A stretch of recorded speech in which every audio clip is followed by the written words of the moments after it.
Hello everyone and welcome back to Beatley Tone's Beatles channel. Lovely to have you here. Thanks for joining me for this video and I hope you're all doing well. With me today is Kyla from Denver in Colorado. Is that right? Yep. Yep. She's joining me today to give some information, I suppose, about what it's like being a Gen Z Beatles fan in 2025. I'm interested to talk to her. I met Kyla at the Fest for Beatles fans, and I was on the generational panel for that. And Kyla spoke very well on behalf of Gen Z in that. And I thought I need to get this girl on the show.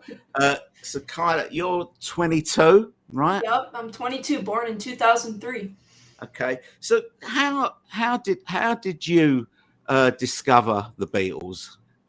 Well, so my journey didn't start off in a pleasant way because when you're young and you see things that are considered old school or old, you're like, ew, what's that? That's old. Yeah. Gross.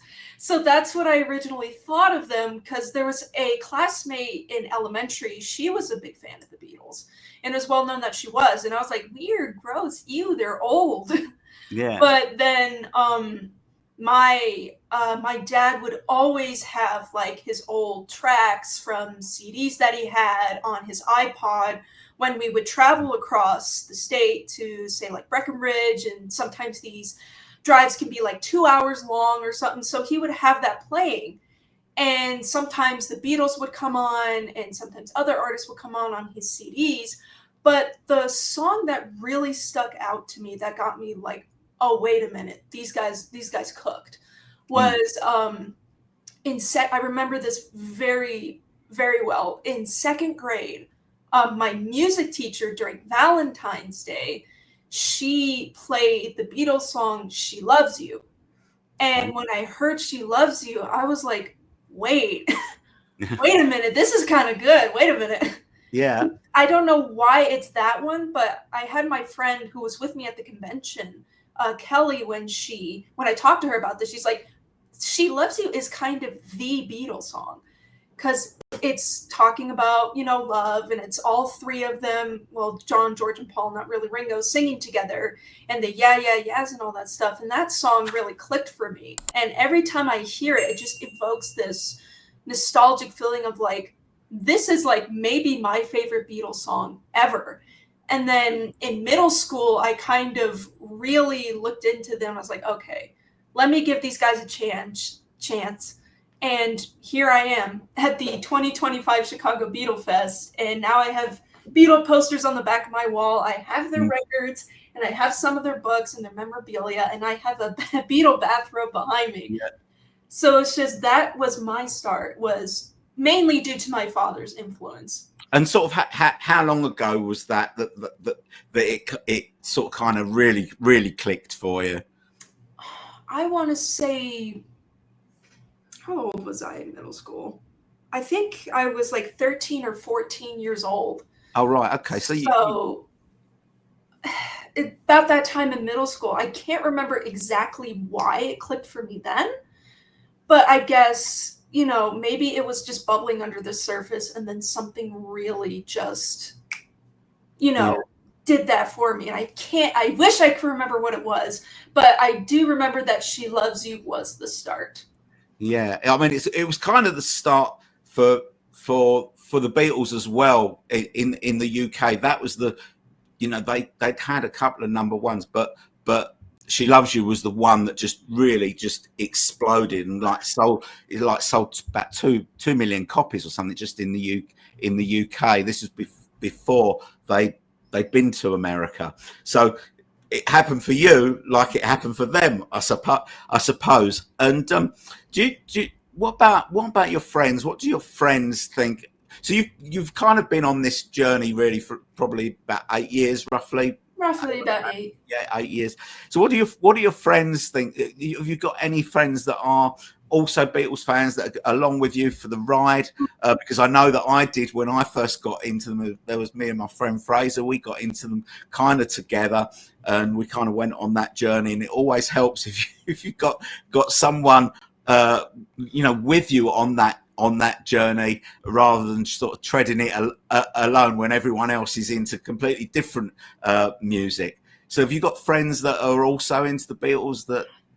Yeah, so the way I met some of my closest friends was through through the Monkees, right? Okay. So we had a shared mutual interest in the Monkees. And we met, these are online friends that I've met through online social circles. Like Okay. Yeah. somebody made a Discord server. Discord's this social app that a lot Yeah, I of know. people use. Yeah, I okay, cool. know part of that.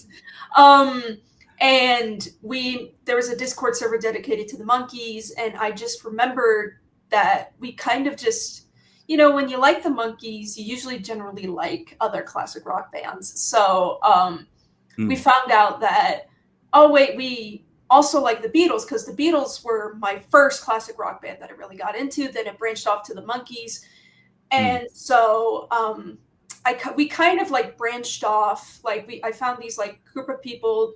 Their names are Peter, Indigo, and of course Kelly and Cameron, and we kind of branched off into our own little friend group, and then we sort of, talked about the Beatles, like talked about the music that we like, watched some of their movies, and sort of discuss like the lore or the funny, their history and a lot of their goofier moments.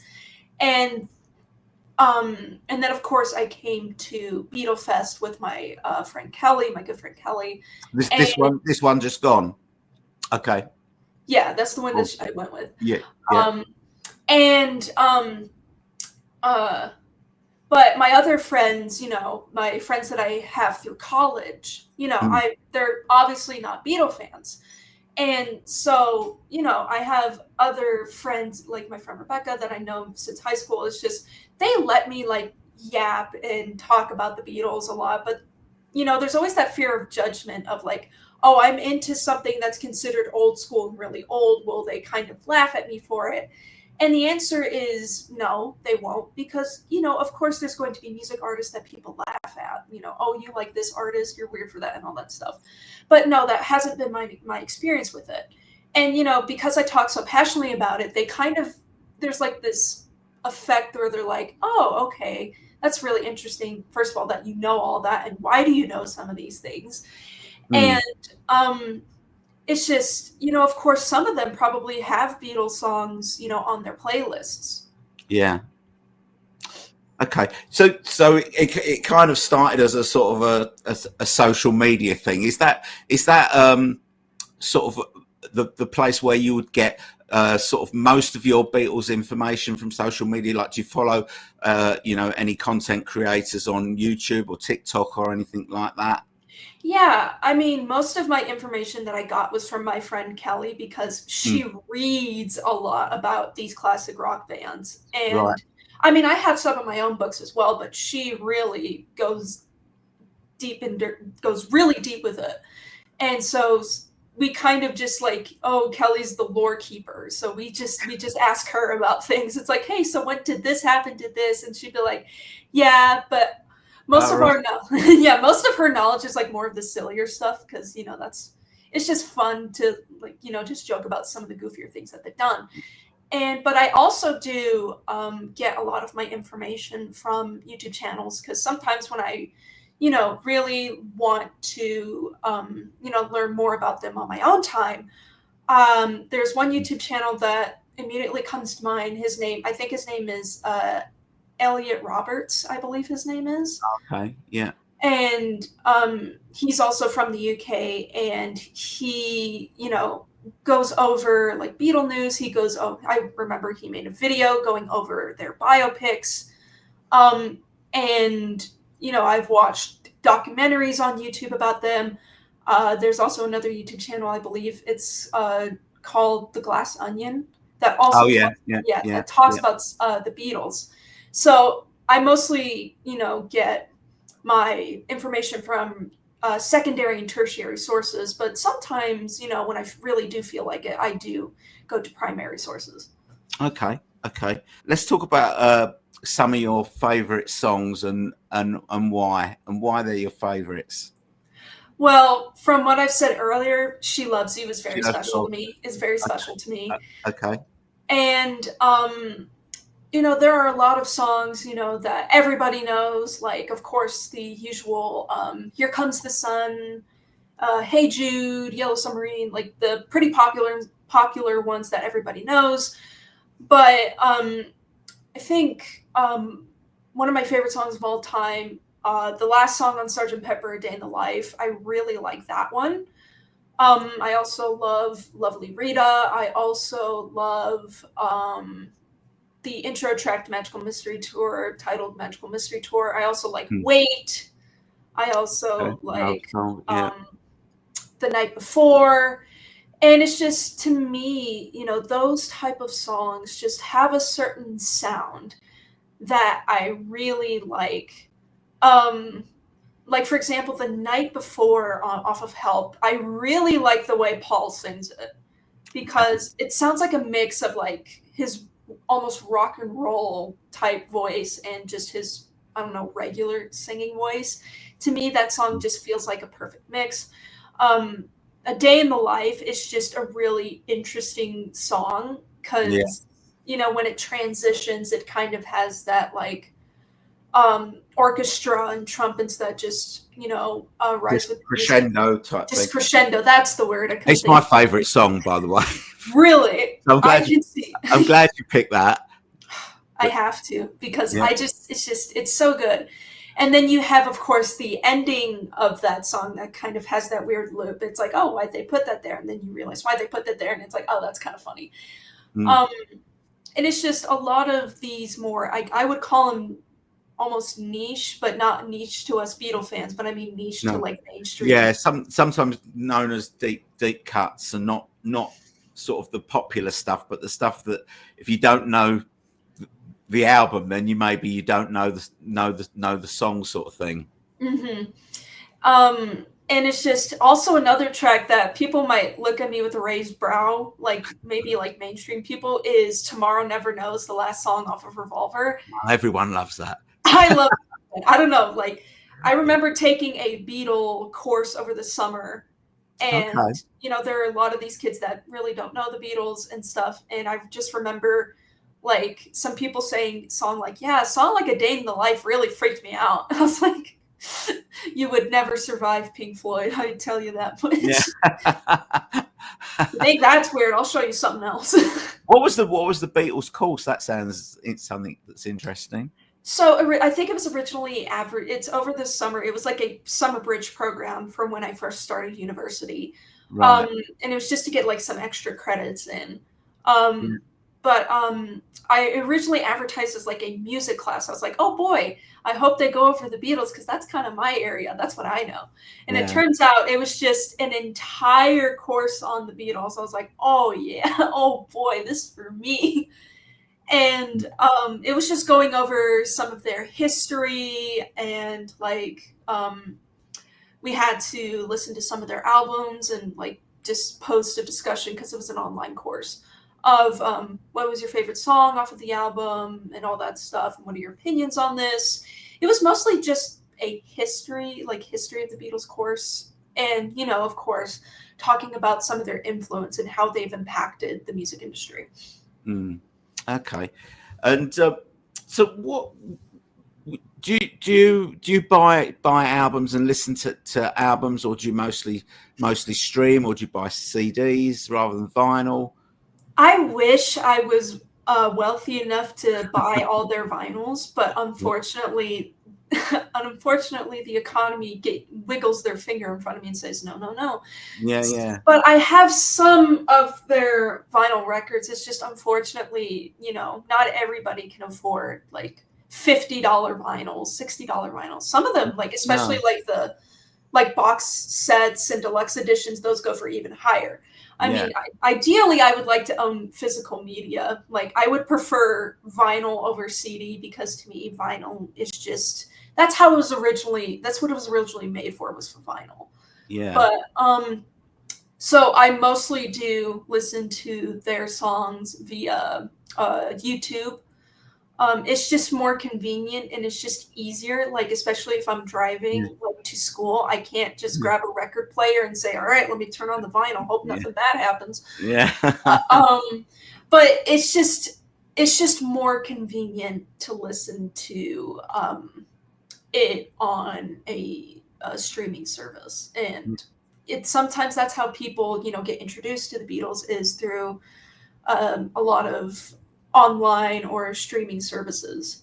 Yeah, yeah, because Apple have got this sort of this big push that they want to introduce more young fans to the Beatles, but that they seem to be really hung up on vinyl, and a lot of young people can't afford to buy vinyl because here it's roughly about £30 an album, which is probably about $40 or something like that, I guess. Somewhere around there. And although they do put everything on streaming, they do seem to push vinyl more than anything else. But so that's interesting. So, what about? So do you listen to more sort of playlists that you create yourself, or do you listen to full albums as they were issued? Yeah, so the way I listen to them, and this is how I got started, same way I started listening to the Beatles, is I start listening to the full albums first in Right. chronological order. That's kind Okay. of what I did to like prepare for this interview a little bit. I was like, let me re-listen to these really Yeah. quick. And do you listen to the British albums or the American Yes, albums? the British albums. Okay. That's how I've always listened to them. And I was like, wait, because when I was looking up, initially their discography of like, okay, which albums do I need to listen to next? I was like, wait, there's an American version? And I see the differences. I'm like, wait, why? I'm like, why? Yeah. Do, Who you- do you cares? know do you know the history of why those American albums are different? I can't remember why. It's been a minute since I've brushed up on that knowledge. Yeah, well, Capitol, who were their label in America, were anxious to milk as much out. So the British albums generally would have 14 songs on it, Mhm. and things work differently in America because Capitol, had to pay publishing rights per song, so they put less songs on the album, which meant that they could therefore split the songs onto more than one album. If it was one album in the UK, it could be one album and three songs in it. In America, then they would pay less publishing tax or whatever it was, and put out more albums. So it kind of felt like they were kind of butchering the albums a little bit, by putting them out in that format. But of course, everyone in America that grew up with those albums, are very, very passionate about those albums. Whereas in England, we're kind of a little bit more snobby about those albums and saying, well, that's not really how it's supposed to be. An album is kind of thought of as a piece of art with it's supposed to start with this song and it's supposed to end with that song, and that's it. And so that's how those albums were different. They eventually, the American market and the rest of the world sort of caught up. It wasn't just America either. Other countries as well had their own versions of the Beatles albums. So anyway, so you listen to the UK albums in chronological order to kind of discover all this stuff. What are your favourites? First of all, I should have just guessed freaking money as the reason. I should have just guessed classic America move. Yeah. Classic capitalism. Um, so when I was, when you're first listening to them, like when I listen to an album for the first time, I can't just like have it on the side like as I'm doing something else, or else I'm not gonna fully like really listen to it. I'm gonna be like, huh, what did Yeah. I just listen to? What happened? Yeah. I really had to sit down and listen to them. And so at first, again, this is when I was younger. At first, I was like, I'm only gonna listen to the stuff from Please Please Me to Help, and like that's gonna be my favorite because I don't like the later stuff because that's all druggy songs. That's drug-induced songs. I don't want to deal with that No. because of the way I was raised. Yeah. And then I listened to Sergeant Pepper, and I'm like, oh, I see. I see. Interesting. So I was wrong. And Yeah. then, ironically, Sergeant Pepper became my favorite album of All all right. time. Okay. A lot of people's favorites, for I'm sure. so, just for the record, I don't know if you've heard this. I am so sick of people saying Sergeant Pepper is overrated. It is not. It's perfectly rated. There's a reason that album's so popular anyways. Just look at all the interviews from Pink Floyd and other classic rock bands that say, yeah, Sergeant Pepper was the one that told us that we can practically do anything with music.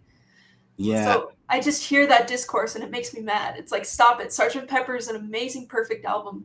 Yeah. I mean, you know, for years and years and years, when sort of music magazines used to do their, you know, top 100 albums of all time sort of charts, which are based on opinions, not on sales or anything like that.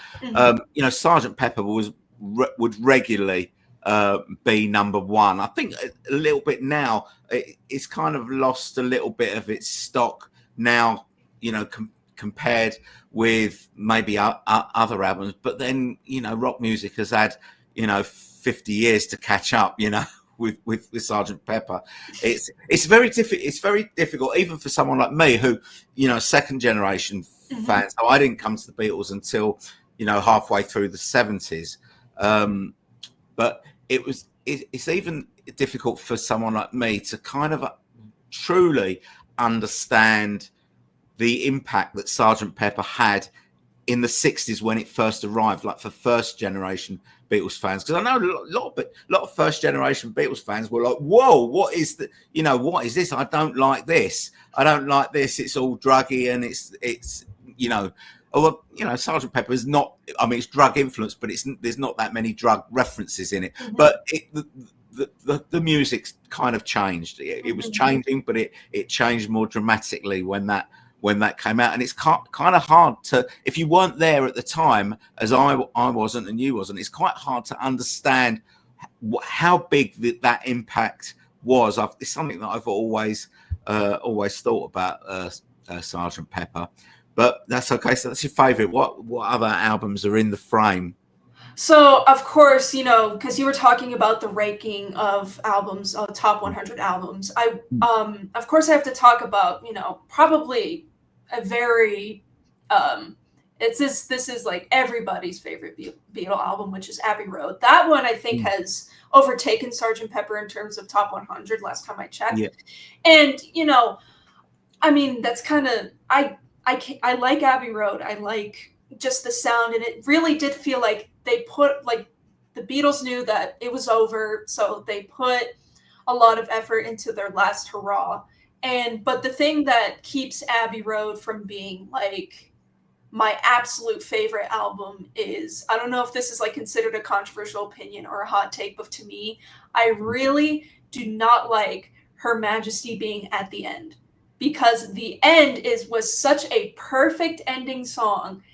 And then Her Majesty just comes in out of like nowhere, and it's, first of all, it's an incomplete song, and then it just like, it's like, wait, what? What happened? Yeah, it wasn't there originally. It was somewhere in the middle of that medley originally, but they just sort of popped it on the end. But because you've got that kind of long gap between the end of the end and that coming in with a big, you know, sort of crash, and it's kind of it's not on the sleeve either, is it? It's not listed on the sleeve. I think it is. I think we kind of still really think of the end as being the end. And, you know, with that, you know, with Paul's lyric there, the love you take is equal to the love you make.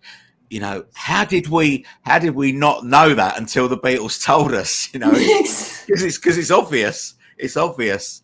And yeah, okay. So Abbey Road is in the frame.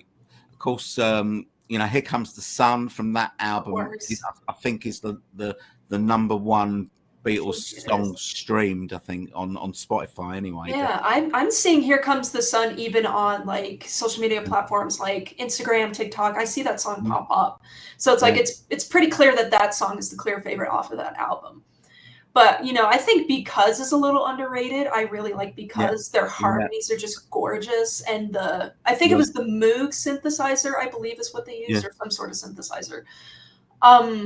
But my other favorite album, and I know that on this is particularly in online spaces, I don't know what the opinion of this album is outside of that, but Yellow Submarine, I love that album. I'm sick of people saying it's the worst one. No, it isn't. You are deaf. Use your ears. It has a beautiful orchestra, and you know that has songs like "It's All Too Much." That's my favorite song off the album. Is "It's All Too Much." Okay. I know it's a movie track album, but I really that's a song. That's a song that's off its head, isn't it? Yeah. And it's like, I know that Yellow Submarine didn't originate on that album, and originated on Revolver, but it's a really good song to the best Beatle movie, and I'm tired of people saying it sucks. I'll tell you why people rank it bottom, because you know, even if you like that orchestration on the second side of that, people don't consider that to be Beatles music. So really, it's when people rank it last, it's because you've only really got one side of Beatles music, so it's it's got the least interest from that point of view. But that is a hot take. That is a hot take. That is a hot take. I'm glad that we've managed to get a hot take into the I have plenty. into the interview. Oh, okay. Oh, want to hear more? Hit me with some more. I have some scorchers, but that's probably for later, or for maybe another time, because I mean, if you consider George Martin the fifth Beatle, it is technically Beatle tracks for the orchestras. Yeah, but I mean, they're not playing. I mean, they're not playing on it. That's that, or singing on it. So that is why everyone ranks it. The Beatles don't sing on it. Yeah. It's beautiful. Okay. Any other? Yeah, so I said 3. Another album that when I re-listened very recently, I actually found myself surprised like that. I actually like the sound of this album so much, which is their second album with the Beatles. Okay. I don't know why, but to me, With the Beatles just feels like a better version of Please Please Me. Yeah. It sounds like classic, like this is classic Beatles to me. Yeah, I think it in every way it is, because I think that even though it was only recorded a few months after Please Please Me, I think the songs that they wrote on that album had really, the quality of the songwriting had really elevated from Please Please Me, when you got things like All My Loving and It Won't Be Long and stuff like that. And I think the covers are better on that album as well. Correct me if I'm wrong, but I think it was either on the CD version, because I know that because you know how Ringo is kind of isolated towards the bottom of the With the Beatles album on the sleeve, you mean? Yeah, on the sleeve. Yeah. They like when you opened it up, Ringo would kind of be like on his own side, with the other 3 on their own side, because Ringo, I guess, was very popular at the time, so they kind of just wanted Ringo to be on his own side. What do you mean when you opened it up? I think it's with the CD version. Oh, with the CD version. I think it is. I learned this in my Beatle history class. I'm trying to remember exactly. Okay, because it wasn't a gatefold sleeve, so it was it was just the flat pitch of the record. I'm not sure about the CD. It's a long time since I've played the CD, to be honest. So with the Beatles is up there. Is that your favourite? If we was to split the Beatles' career into three bits, so the sort of the Beatlemania years, say Please Please Me to Help, the sort of psychedelic era, maybe the mid period, say Rubber Soul to Magical Mystery Tour, and then the final period from the White Album onwards. Would you say that With the Beatles is your favourite from the Beatlemania era? No. See, that's what I was thinking about. I was like really stuck between Help and A Hard Day's Night because A Hard Day's Night is all original tracks. So Mm, that's like their first album with all original tracks. mm, But then again, like Help has some of my favorite songs of all time, like The Night Before. And but the problem with Help, and I don't know if this is a scorcher take, go on. but I really do not like how it ends with Dizzy Miss Lizzy. Nor It's do I. like, thank you, thank you, thank you. I thought that was a scorcher. But No, no, I can't bear Dizzy Miss Lizzie. It drives me nuts. thank you. Thank you. You're My welcome. God. You're welcome. I don't like that song. It's like Yesterday was such a Mm. beautiful song, and then Dizzy, Dizzy Miss. I'm like, no. It's Why that would you ruin it? it's that guitar riff. It drives me mad. It's just relentless. It's just I was like, relentless. ew, what Yeah. is that? Ew. It's like, It's no. it's all right. We're allowed to criticize them as well as Of course. I mean, they're not praise perfect. I them. mean, Yeah. Revolution 9 was a thing. It was a thing. It's a It thing. was a thing. They're not And perfect. yeah, I never heard it properly for years, because when I first got the White Album, it was kind of around the time where I started driving, and I recorded it onto a cassette to Mhm. play in my car, and there wasn't enough room on the cassette to get the whole album on it. So Oh, I left Revolution 9 off, and and that was the consequently right thing to do. I didn't really play it. And if I was playing the record, I'd probably take it off as it came to Revolution 9, and That was the right thing to do. that. But I can't now. I kind of I never skip it now. I never skip it. I always listen to it. And my friend, who he's his girlfriend, who's in her 50s, heard Revolution 9 for the first time only a few days ago, and she went absolutely nuts. She said, take it off, it's driving me mad. I can't listen to that. I can't listen to it. I think the CIA needs to adapt that as a torture method. It's like, you tell us that information and you're listening to Revolution 9. I'll Yeah, tell you everything. on headphones with full volume. Yeah. That's one of the benefits of streaming, I gotta say, because you can make Yeah. your own playlists, and when you get to a White Album, you can just take off Revolution 9 and Wild Honey Pie, and just Yeah. then that album becomes spotless. Yeah, I kind of like Wild Honey Pie though. I kind of like some of these tracks that are like a bit wacky and not, experimental. Then, if you like, experimental tracks, I quite like that they tried those sort of things. And the White Album has just got so many different genres, I suppose, within it. It's just such an eclectic mix of songs. That's why I love it so much. It's my favorite album. But that's a lot of people's favorite album. I've heard, like, from my friend Kelly, she says it's kind of controversial to call the White Album your favorite. I'm like, why? I thought that was like a lot of people's favorites. But I'm not sure why it would be controversial, but I don't know. But I guess I think it might be controversial to call Yellow Submarine your favorite. But oh, I know it is, and I stand by it. I ain't afraid to say it with my chest out. Yellow Submarine's a good album. You guys are just mean. What about so do you have a favorite Beatle within the band while the band were together in that period? Do you have a favorite Beatle? So originally, my favorite Beatle was John, because I thought he was funny. I thought, this is the funny man. I like the funny man because of his quips, and just I thought how he would, like, play around with interviewers and make them look like fools, and it's funny like that, because sometimes you hear, like, a lot of interviewers have really, really stupid questions. Yeah, And in then the press conferences and yeah, stuff and I'm like like, that. what? Yeah, yeah. And it's like, I understand why they would respond the way that they do, and it's like, what was that?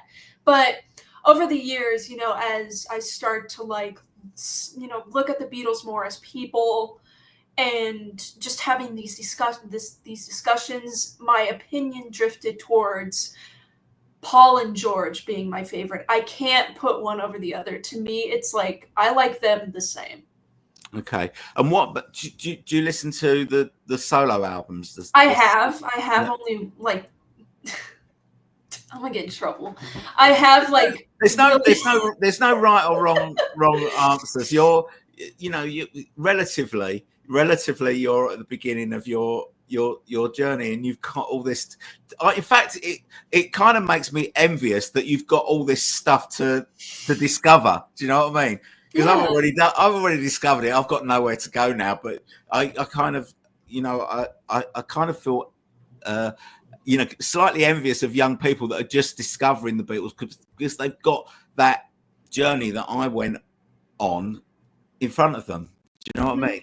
No, of course, but hey, there's new things to discover because Anthology 4. Did Yeah. you see that announcement? Well, now you've mentioned it. Let's talk about it.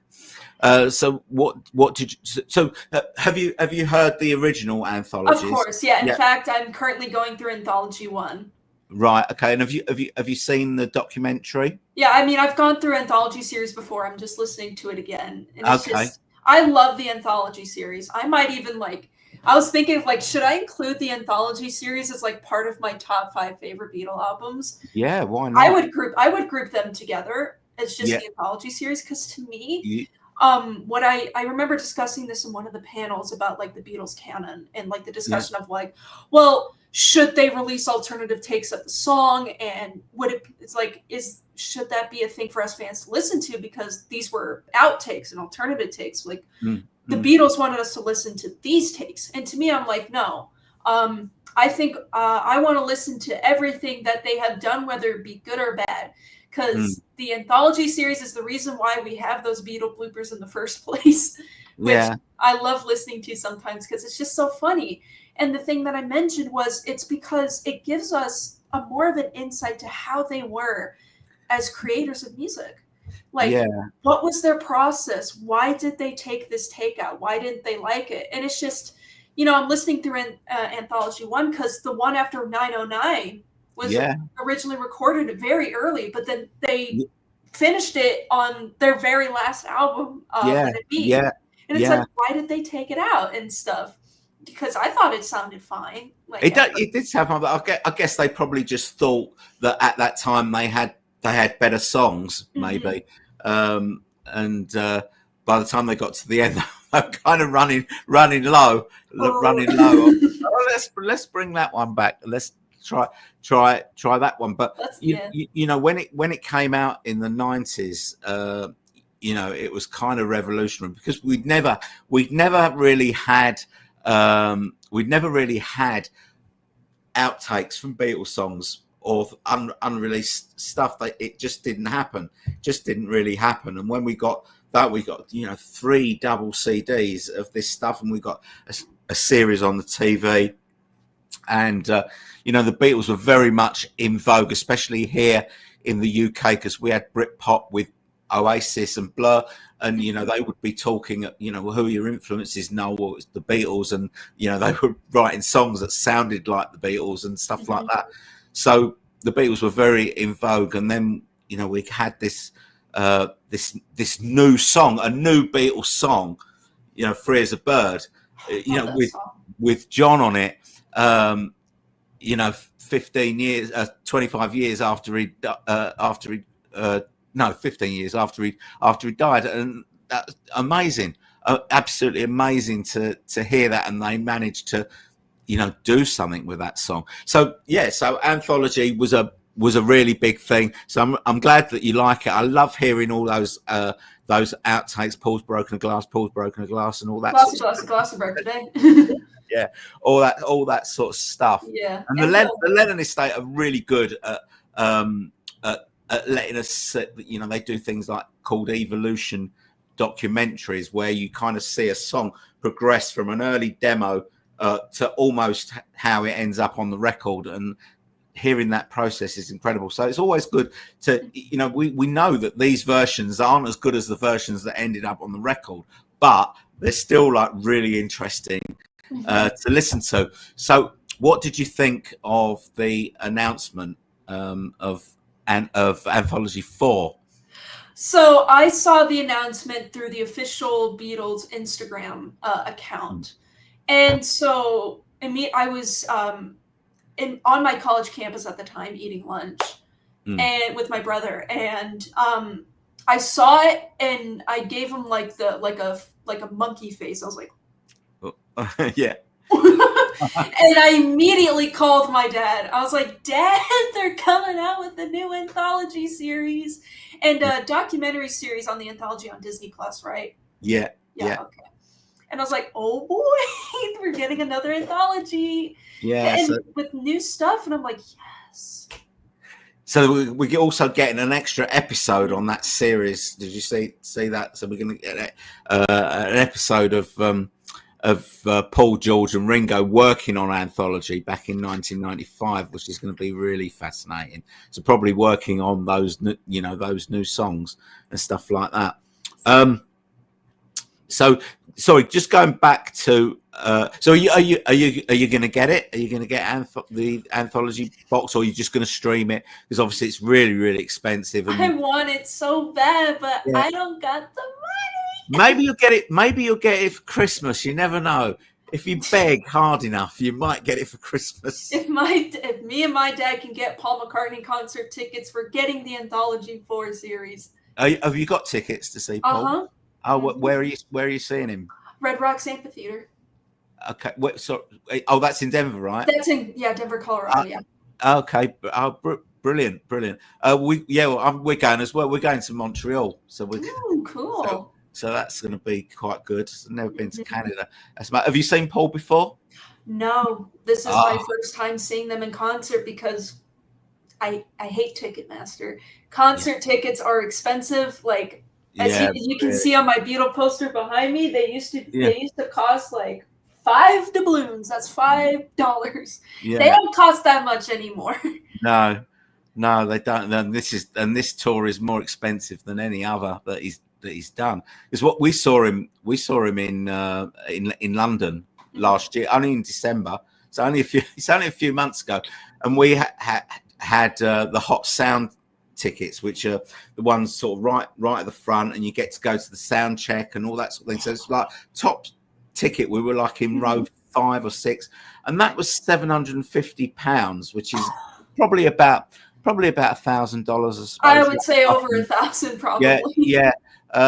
But tickets now, some tickets are like $2,000 or $3,000. It's mad. I mean, absolutely mad. It's like part of me is like, Paul, ain't you a billionaire? Yeah. Well, it's not really him determining. No, it's Ticketmaster.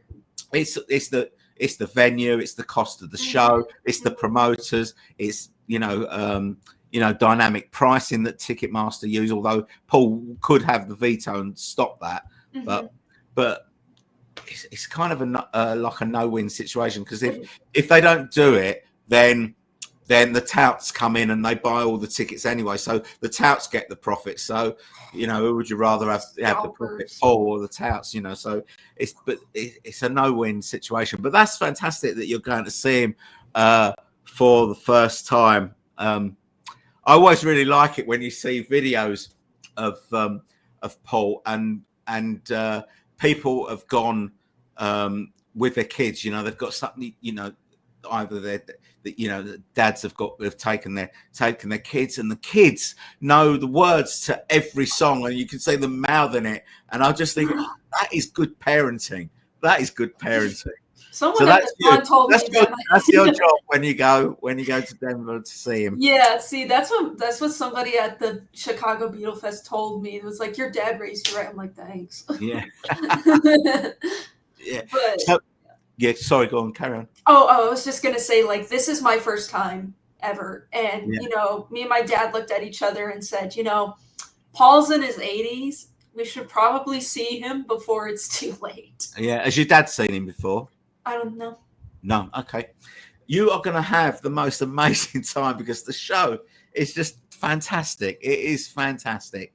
The band are brilliant. The light show is brilliant, and if you've never seen Paul before, then really, he's playing his greatest songs, really, or most of his greatest songs. It's difficult to get all Paul McCartney's greatest songs into a 3-hour set. But if you know, for people like older people like me that have seen him a lot of times, you can't, oh, not Hey Jude again. But would you feel shortchanged if you went to see Paul McCartney and he didn't play Hey Jude or Let It Be or some of the other Beatles songs that he does?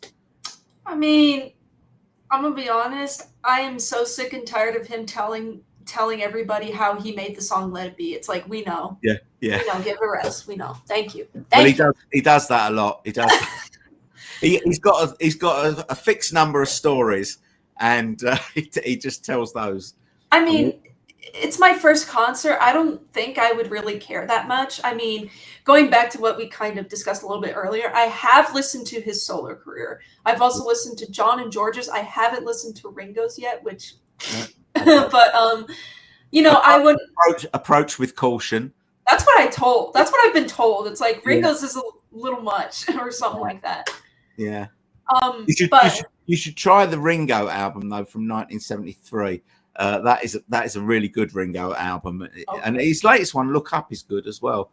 If you like a bit of country or country flavored rock. Not a big country person. Okay. Dolly Parton's good though. Dolly Parton and Johnny Cash are good, just for the record, so I don't get flamed. Okay. But I mean, I've also, hearing some of his solo career stuff is probably what you're obviously going to hear in a Paul McCartney concert. It's like, I listened to Band on the Run way too many times. That's my favorite solo career albums he's ever made. Okay. But, I don't think I would really care if I heard him not play Hey Jude or Let It Be. I mean, I'm so sick. I'm kind of sick of Let It Be because he keeps ragging on about the story. I'm like, shut up. I know. Because his theory, because he doesn't change his set list very often or by very much. So he works on the theory that everyone that's coming to see him is seeing him for the first time. So he's got to do this song and he's got to do that song. That's kind of how he thinks about it. So Band on the Run is your favorite solo album, just favorite Paul album? Just favorite Paul solo album. Okay, what about John? See, John's was, especially in his early stuff, I'm like, especially, what was it, the Two Virgins album cover? I'm like, what the hell? Bro. Okay. But it's just, John, to me, like, he obviously does have really good stuff, but he also has, like, a lot of experimental stuff as well. But I think for me, the one that stuck out to me the most, I think, was, unfortunately, his last one, which was Double Fantasy. Okay.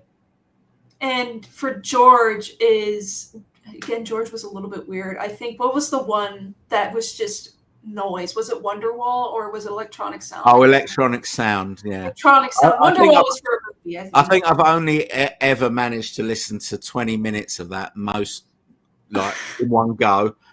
I couldn't even finish it. I don't think I've ever heard it all the way through. I haven't either, and my policy is I have to listen to it all the way through, just because, and then I'm like, I couldn't do it. I was like, this is just noise, the album. That's going to be a challenge. I think maybe you should try and get some sponsorship for that. Yeah, you got to pay me a lot of cash for that. You're gonna have to tie me down. What about his proper albums though? I feel like the one that I really liked the most was, of course, again, another very common answer is All Things Must Pass. Because that was that's the album where George was like, listen here, you guys should have let me cook on some songs because this is what I can do. And they're like, shoot, we missed out. Yeah, well, that is, I mean, that's my favourite George albums as well, where he's got all these songs that have been building up over the years, and then he's just getting them all out, all in one go, and it's brilliant. It's brilliant from start to finish. Good stuff. Did you watch? Have you ever seen Ringo live or not?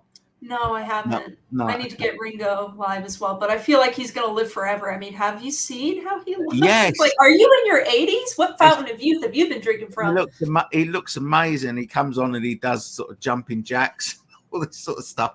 He's incredible. He looks incredible He does. for his age. He never comes to the UK. Wow. Not to play a show anyway. We saw the Paul show that I was talking about in December. Ringo was there. He came on and played with Paul at that, which was great. It was great to see him. Have you seen? Have you watched things like? Have you watched Get Back and have you watched Beatles '64? Yeah. What did you think of those? So when Get Back was announced, and I watched it with my dad.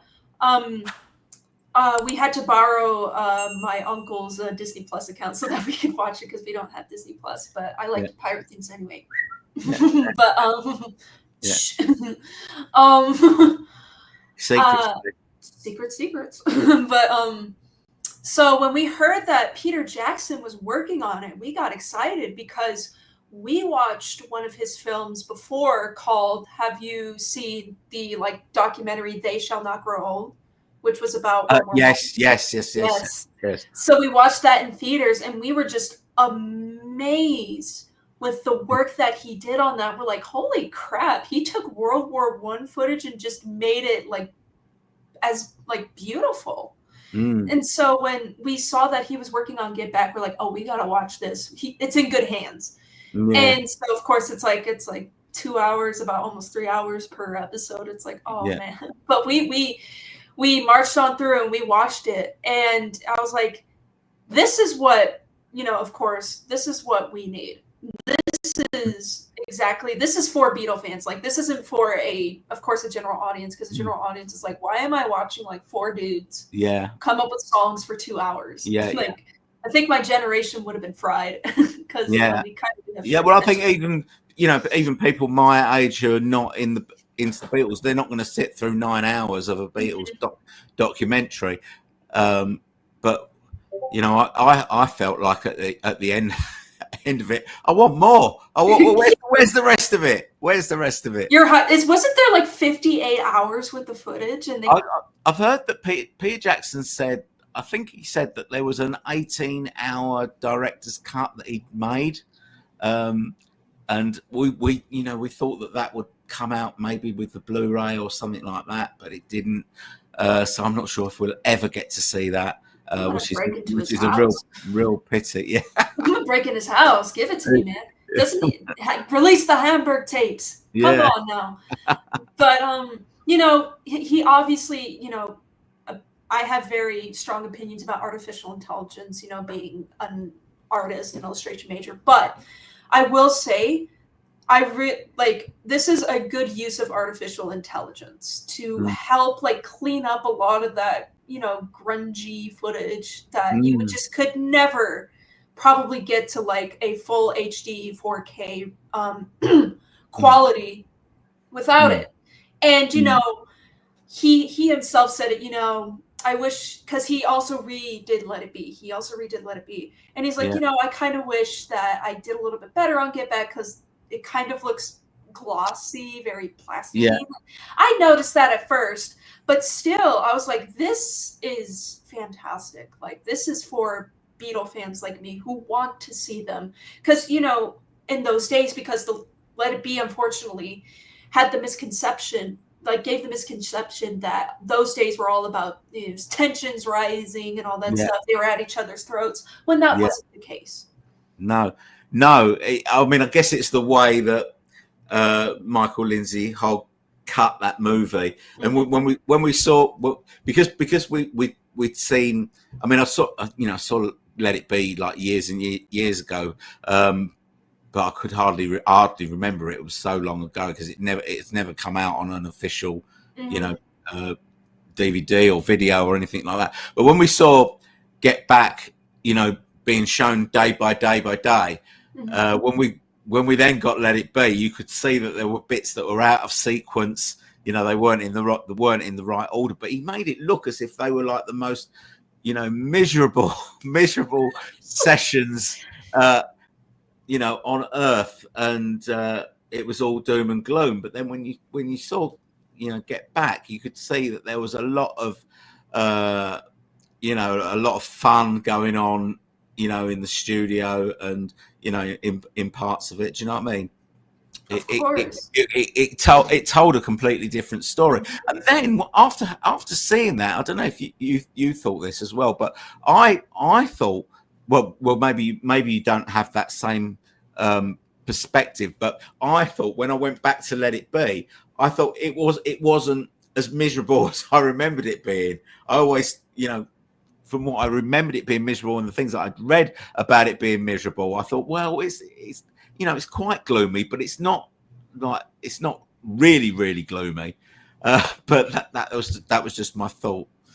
But well, the thing is I completely forgot he re-released Let It Be, so I haven't seen his version of Let It Be yet. So it's like I forgot. Right.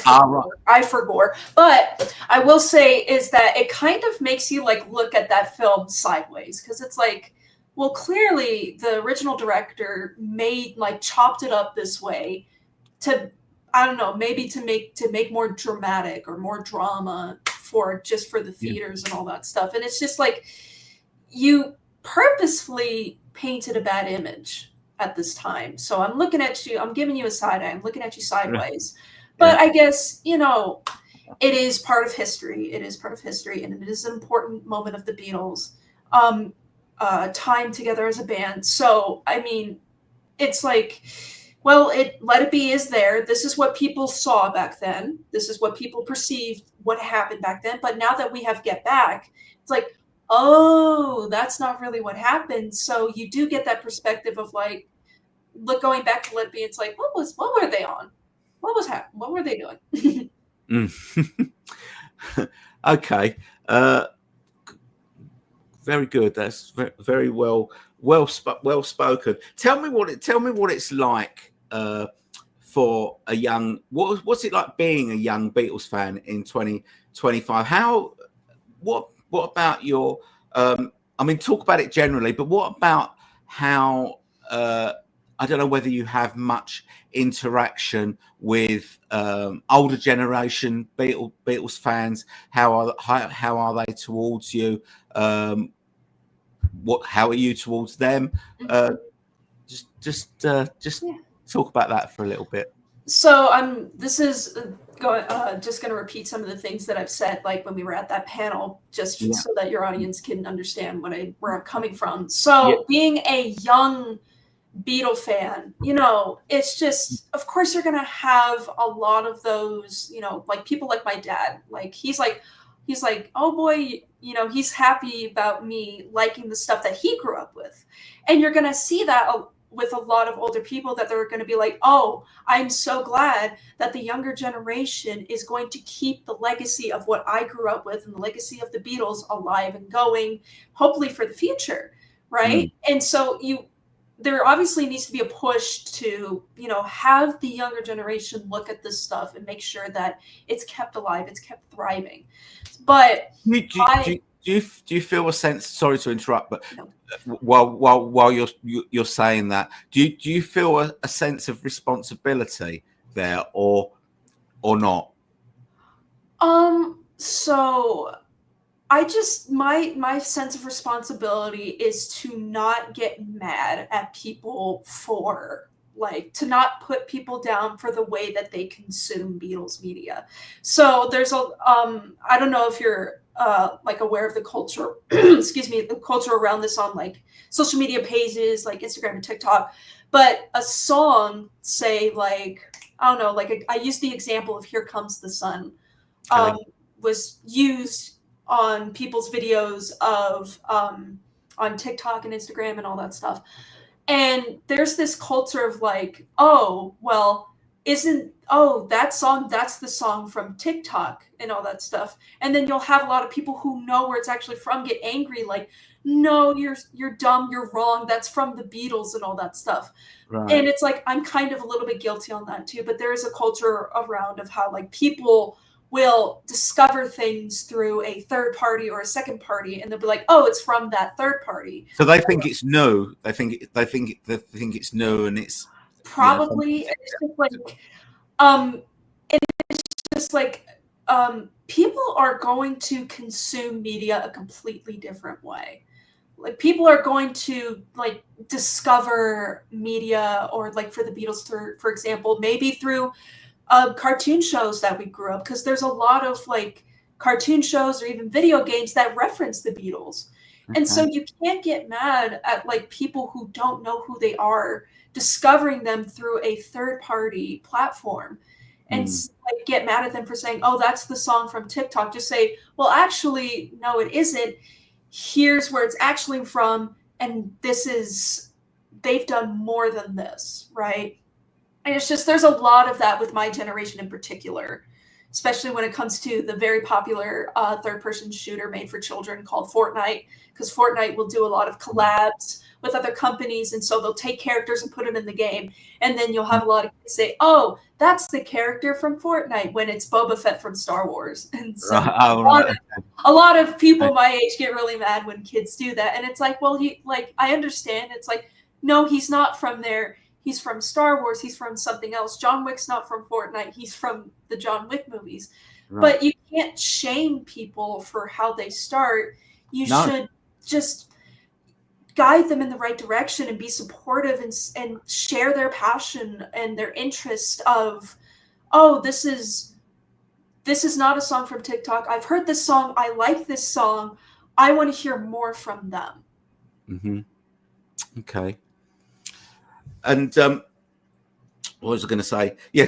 What about older generation Beatles fans? Okay. I mean, I'm not sure if you have much contact with them or whatever. So I'll get into that. I got a little rant about that. I got a little anger, I would say. So I remember I was really getting into the Beatles more in high school. And in high school, they were my biggest obsession at the time. So I wore a black Beatles sweater, because I like wearing sweaters with the white Beatles logo text on it. And I would, pretty much wear that almost. I have like 2 pairs of it because my parents made a mistake on Christmas, but it's okay. The more the merrier. But I would wear that pretty much every single day, and I used to have to take the bus to get home until I got my driver's license. And for some really weird reason, I don't know why, but it just, when I would have older people like just kind of nudge me and like give me like kind of lean in and stare at me with a smirk. I don't know why. It's like, ugh. But they would be like, you're too young to know who the Beatles are. And I'm like, I'm like, well, I know who they are. It felt so condescending to me. It's like, well, shouldn't you just say, oh, wow, you know the Beatles? Why are you kind of like giving me like this certain look, this certain feeling that I shouldn't know the Beatles because I'm young? To me, it's just like, well, do you not want the younger generation to like the Beatles? Why are you gatekeeping this? I don't understand like this protective. Do you think there is a lot of that of gatekeeping where there is? I think so. This belongs to us. Yeah, it's kind of like what's kind of going off of what Skylar Moody said at that panel of the generational stuff. It's just like I relate to her experience a lot because we're both around the same age, and it feels like, I guess, like, because the Beatles are just this huge like influence, and they really pushed the boundaries of music back in the 1960s, and they were leading the charge in like a lot of like cultural revolution, and we were there along with them, and they were popular during our time. And it's like, it's almost like you young people would not know what that's like and all that stuff. And it's just like, well, I mean, we have like our young people, like we have our own like sort of cultural like booms in terms of music. Like, as much as Taylor Swift, for example, is extremely huge with my generation. And, in this, like in the 80s and 90s, like you guys had Michael Jackson really pushing things. So it's just like, I don't understand. It's almost like a superiority complex of we had the Beatles growing up. It's like, okay. Is there that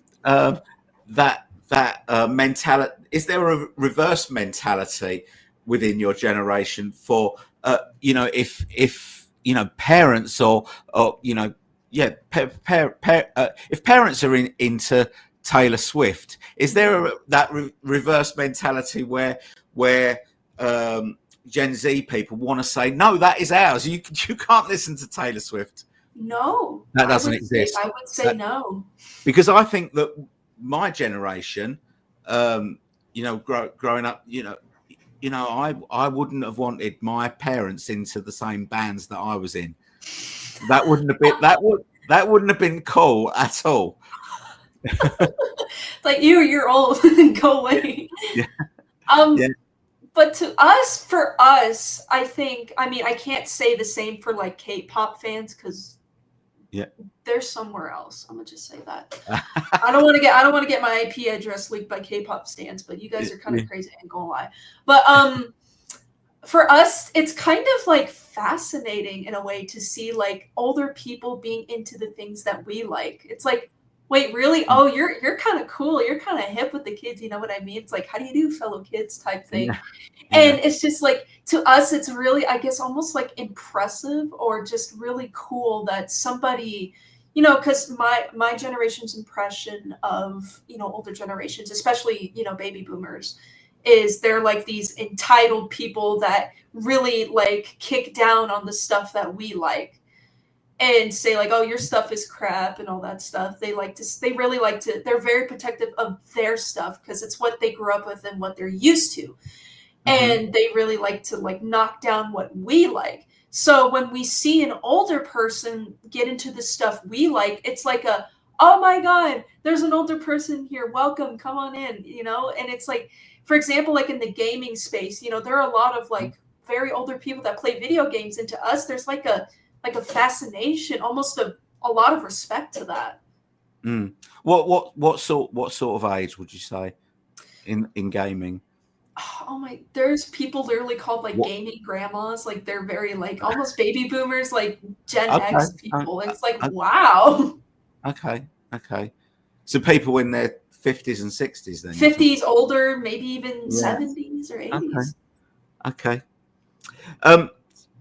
Did you buy anything at the fest that you? So most of the stuff I bought was mainly for my dad because, because he couldn't come. He might be coming next year, but I wanted him to have some memorabilia stuff from the fest. So one of the things that I got him a Abbey Road shirt of his size, and I got him an Abbey Road album because, specifically Abbey Road, because I remember he told me the story of how he had to sell pretty much his entire vinyl collection for law school books. And I'm just sitting here, a little devastated because it's like I don't get to inherit any of his stuff, so I have to build my own collection. And, he talked about how Abbey Road specifically. So I was like, I'm going to get him an Abbey Road album and I'm going to give it to him. And I told him, don't lose this. Keep it, for God's sake. But one of the things that I bought and kept was apparently like they have like trading cards and stuff. Oh, right. Yeah. Okay. Yeah. And so because I'm into things like Pokemon cards and Magic the Gathering, it's like, ooh, I'm feeling my gambling addiction because buying Pokemon cards and Magic the Gathering is a gamble. It's a gamble. It's a complete gamble. But it's like, I just think it's funny. It's like if I were to play those cards like at a Magic the Gathering session with my friends, I could be like, yeah, well, I cast John Lennon. What do you think of that? Even though it's not the right card. It's not the right type of card. It just, to me, it would be humorous. Okay. Was that it? With just the trading cards and the shirt? Or? Trading cards, the stuff for my dad. I got a pin as well, but it's on my bag. It's a Sgt. Pepper bag, and I got this little yellow submarine Christmas ornament. So. Oh right. Oh, okay. So that'll be going on the tree then this year. Yeah, right? And it's like I was like, I gotta have at least a Christmas ornament to put on the tree. So I think I think that maybe there's a lot of people. I think there's a lot of people that are are really anxious that Gen Z continue the legacy, and I don't really understand why people are and anti it. No, I don't understand that mentality Yeah. at all. Why you should be looked down upon by people of my age. Mhm. When I said, do you feel that you've got a responsibility? That was kind of, because in your life to come, you're going to have much more important things to do than be, to be a Beatles fan. You know what I mean? You know what I mean? So, I hope that there's plenty of other people out there like you, and I thank you so much for coming on the show. It's been Of fascinating. course. Thank It's you for been a having me. fascinating talk. I've loved it. So thank you very much, Kyla, for Thank you. Of and course. okay, we're going to wrap it up here. Thanks everyone for watching. I hope you've enjoyed this video, and I'll see you all very soon. Bye bye.